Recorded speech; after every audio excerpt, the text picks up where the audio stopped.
Explain like I'm five. What is exactly a gas giant?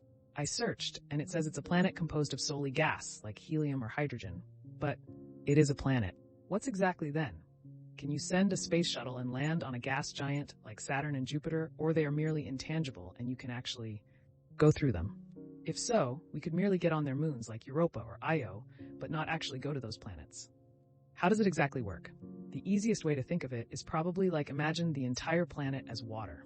You can't land because you would sink. At some point of sinking, the pressure gets so high that anything we can build would be crushed, so you can't go through them. So they are very much tangible, like water is tangible, other than the very outer layers that is like air. This guy made a series of simulations of what it would look like to fall into each of the gas giants, given a magic spacesuit. He has you eventually hitting a metallic core that is too dense to sink through, where you would land after weeks or months of falling. To add, it is not like a surface on Earth where there is a very distinct line between gas and solid, air and the ground. Gas giants do have a solid surface, as in the pressure is so high the gas gets compressed to the point where it is solid, but it is not a distinct point.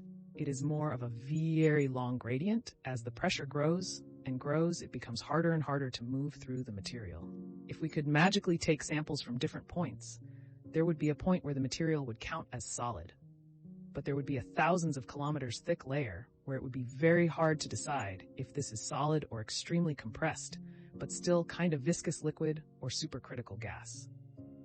They are called gas giants because they are mostly made out of elements that we know as gases on Earth, hydrogen and helium. Only a relatively thin atmosphere is actually made out of gas. As you go deeper, the gas gets thicker and thicker until it becomes a state that's something between a gas and a liquid. It's called supercritical state. It's a smooth transition, so there's no surface you could land on. And the pressure gets so high that it'll crush everything we could send there. Keep going deeper, and you'll find more exotic states. We expect metallic hydrogen in most of Jupiter's volume. The center has a core of heavier elements like iron and silicon. That transition seems hard to visualize for me. Do any elements occur in this supercritical state naturally on Earth? Yes, but rarely, and not anywhere you want to be physically present at. Think like undersea gas vents. Here's a neat video of some supercritical CO2 forming in a plexiglass container, though. Explain like I'm five. How did huge mob bosses that everybody knew was a mob boss or criminal running the place, etc., get away with it?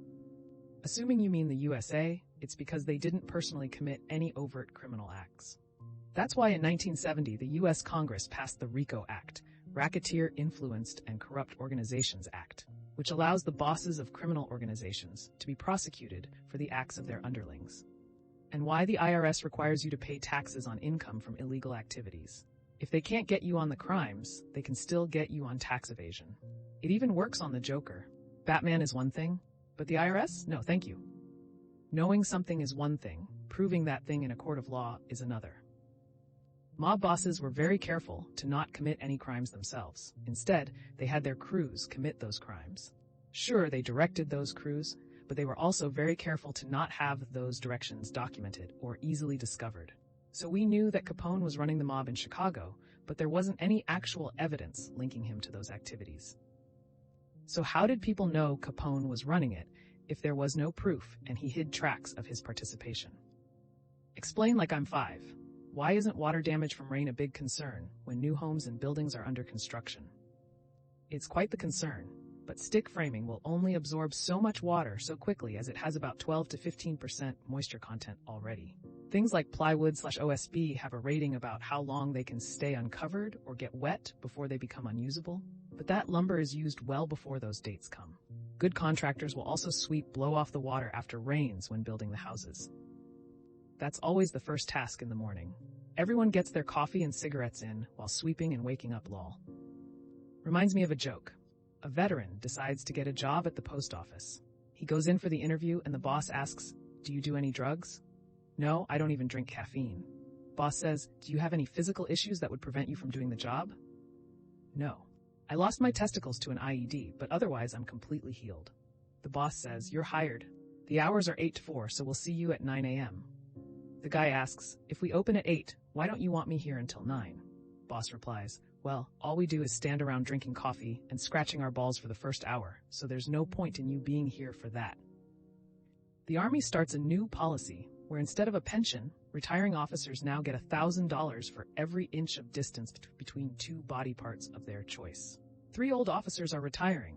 The first requests the distance between his fingers on opposite hands. He spreads his arms wide, they break out the measuring tape, and he walks away with a tidy sum. The second, a tall man, requests between the top of his head and his toes. He stands on tiptoes, they measure him, and he comes out with even more money. The third one requests the distance between his dick and balls. This raises some eyebrows, but the measuring tape comes out and his pants come down. After a few moments, a worried voice from below goes, "Sir, where are your balls?" For larger concrete buildings, they just let the rainwater run down through the building as new floors are being built up. They just don't install any moisture-sensitive materials like drywall until the roof is on. Another user already explained it for stick framing. It is a concern. That's why we try to avoid wet weather in the time between getting the frames delivered from the factory to the roof being finished. Sometimes it is not possible, and we have to dry out the frames before cladding the house. I was on a job where it rained nonstop, and the frames still didn't dry out enough by the time the inspector came around to moisture test. So we stapled on the vapor barrier and rented a bunch of electric heaters and dehumidifiers to heat the house and dry out the timber.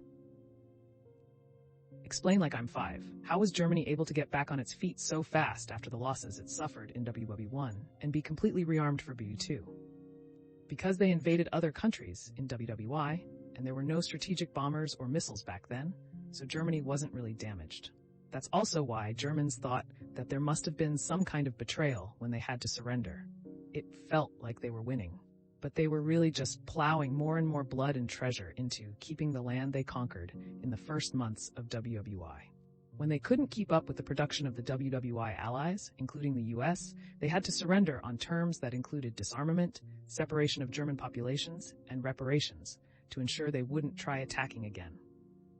When Hitler took over, he started rearming and refusing to pay the reparations, and their industrial base was still strong enough that they could quickly prepare for another war, especially once they reunited with the other German-speaking countries. So you might think of the European part of WWI and WW2 as 2 parts of a single war, with a long ceasefire in the middle.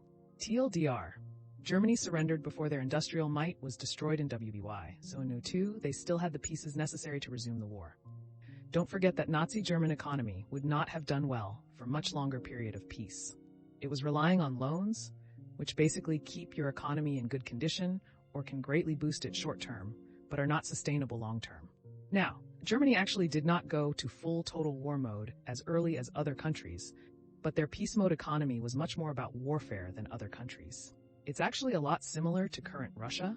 Increased arms production means a lot more jobs, a lot lower unemployment, and other things which greatly boost economy. But it only works short-term. There will be long-term consequences, as there would have been for Nazi Germany.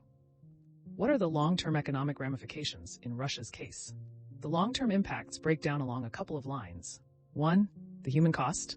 The approximately 400,000 killed and wounded will not be able to contribute to the workforce either at all, or as fully as they would have otherwise. This is lost productivity, lost population growth, or in Russia's case, accelerated population decline and lost GDP. 2. The peacetime economy has been severely curtailed and its workers shifted to war economy jobs.